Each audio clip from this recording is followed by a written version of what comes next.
Experiencing a blinking green light on your Rogers Ignite modem while having no internet access?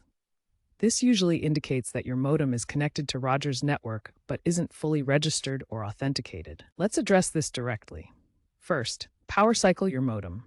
Unplug it from the power outlet for at least 30 seconds, then plug it back in.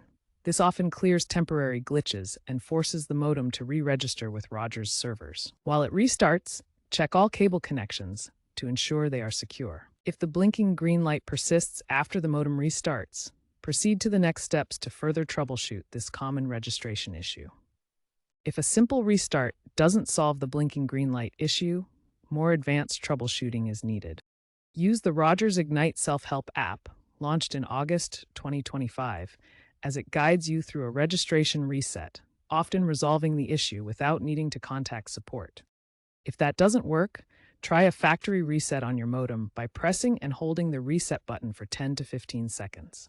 Important note, this will erase any custom settings. Also, it is a good idea to make sure the cables are properly connected to your modem and wall outlet. As a last resort, particularly if you suspect firmware issues or hardware faults, contact Rogers support for a modem swap. According to Rogers' Q3 2025 reports, persistent issues might warrant a free modem replacement.